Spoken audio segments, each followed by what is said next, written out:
Because let's be honest with ourselves, getting drafted into the NFL must be dope. I mean, honestly, you get to live out your childhood dream and you get paid bukus of money to absolutely wreck fools out on the gridiron. And it's funny because like as normal people, we think, you know what, I would go to any organization.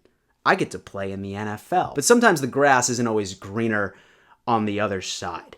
In fact, there are some organizations out there that literally put their personnel in absolute dumps. And for the longest time, we've heard rumors, but this year, the NFLPA ended up putting out a team report card where they legitimately surveyed every single player in the NFL to grade and critique their organization as a whole, mostly through staff and then also facilities. So in this video today, we are going to examine the 5 worst organizations ranked by this most recent NFLPA report card.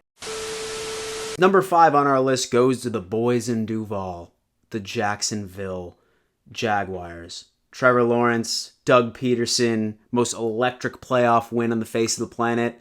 You think that you have one happy family in an absolute beautiful facility. You're wrong. And so as you can see from the breakdown of the key categories, as far as treatment of facilities, F, food service nutrition, D, weight room, D+, strength coaches, A-, training room, D-, training staff, A+, locker room, D-, team travel, B. Now this alphabetical grading system simply just doesn't tell the whole story. I'm going ahead and give you some specifics about what some of these players are going through. Number 1, the biggest shock of this report was hands down the biggest complaint from this team was the rat infestation. Yes, you heard me correctly.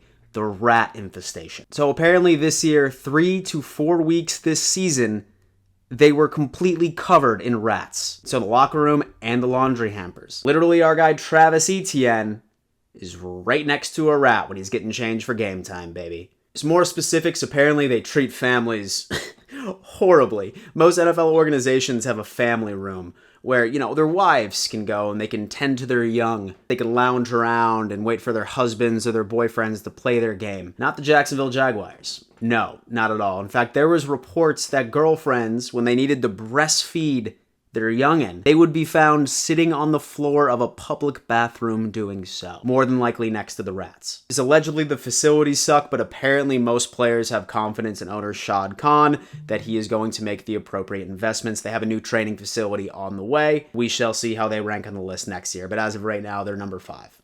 Number 4 was the Kansas City Chiefs, and this one came out to me as a surprise. That is right, the Super Bowl champions, Kansas City Chiefs. And so as you can see their alphabetical grades right here on the breakdown based off of each and every single category, but as you know, that does not tell the whole story.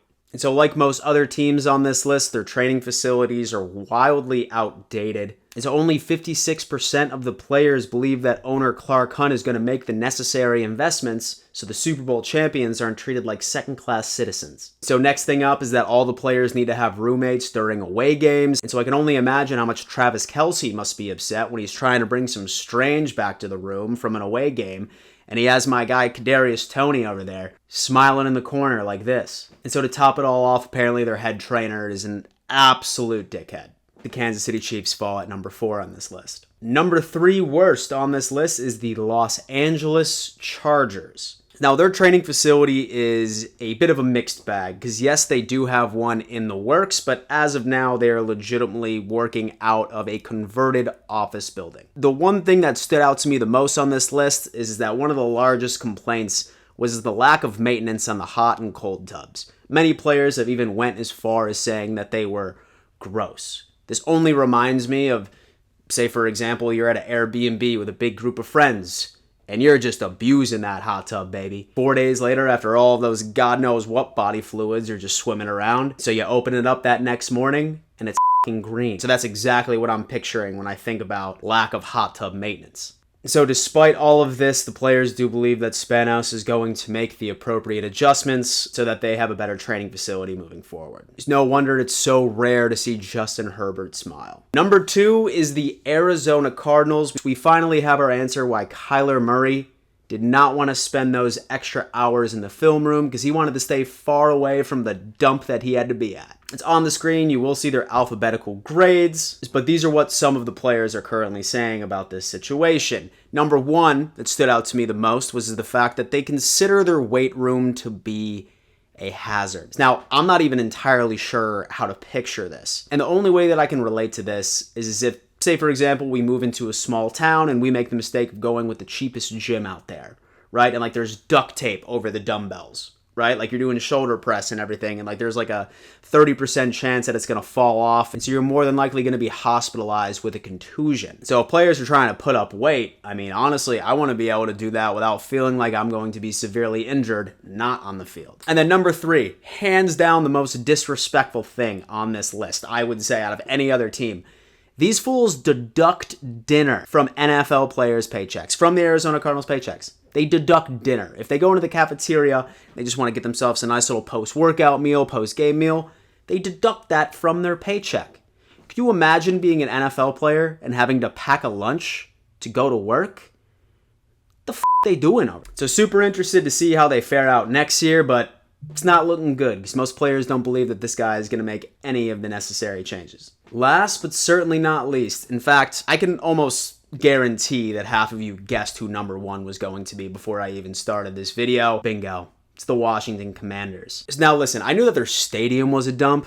In fact, I knew a buddy that told me a story. He went there and a sewage pipe broke over his head.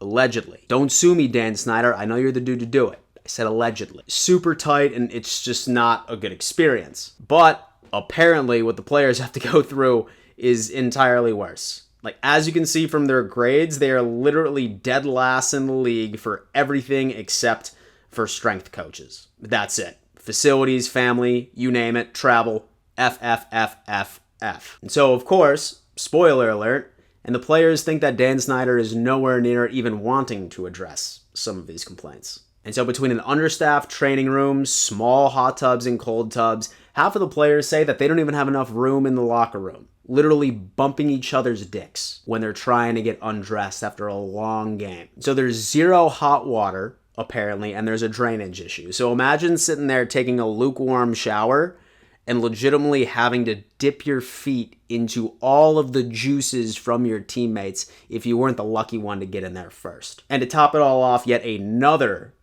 disrespectful thing, they don't give these guys first class. They don't give these guys first class. They're putting these grown-ass men in coach on their away games.